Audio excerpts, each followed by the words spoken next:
আপনার জুতা তো সেই লাগতেছে, জুতা এটা কয় লাখ টাকা ভাই? না, এটা মাত্র 300 টাকা। মাত্র 300 টাকা জুতা ভাই দেন? বিসমিল্লাহির রহমানির রহিম। প্রিয় দেশবাসী, এই আর কয়েকদিন পরে ঈদ চলে আসতেছে, ঈদের শুভেচ্ছা জানাই। আর আমি কারাগারে ছিলাম, সেই টাঙ্গাইলের কারাগারে আপনারা দোয়া করছেন দেখেই আমি বের হয়েছি।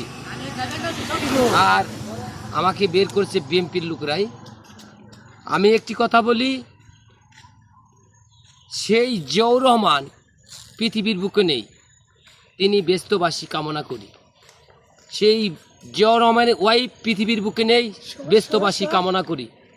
সেই জিয়াউর রহমানের একটি ছেলে পৃথিবীর প্রান্তে থেকে চলে এসেছে প্রধানমন্ত্রী। আসসালামু আলাইকুম।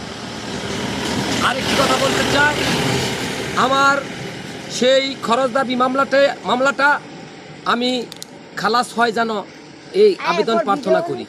আর আমার সেই মেয়েটা আমি বিয়েও দিয়েছি, মেয়ের জামাইটি সিঙ্গাপুরে আছে, আমি খরচা যা কিছু দিছি, তারপরও আমি কেন ঠেকি, এটা আমি সরকারের কাছে আবেদন প্রার্থনা করি। কারণ আমার বউ ডিভোর্স দিয়ে চলে যেয়ে তিনি বিয়ে শাদী বসেন, অন্যের সংসার করেন। আর আমিও বিয়ে শাদী করে সংসার করতাছি। কথা হলো, সেই মেয়েটি আমি বিয়ে দিয়েছি কোর্ট ম্যারেজ করে। আর একটি কথাই বলি, হাজার কথাই বলি, লক্ষ কথাই বলি, আমি কোনো রাজনীতির লোক নয়। আমি সকল বাংলাদেশের মানুষই ভালোবাসি, সারা বিশ্বের মানুষই ভালোবাসি, লাল গোলাপ শুভেচ্ছা জানাই। আর একটি গানের সুর দিব, আমি সেই কারাগারের গান।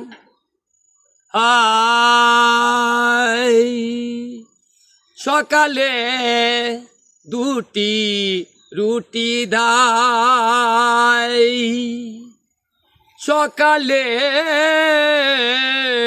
2টি রুটি দেয়, তাকে পেটে ভরে না।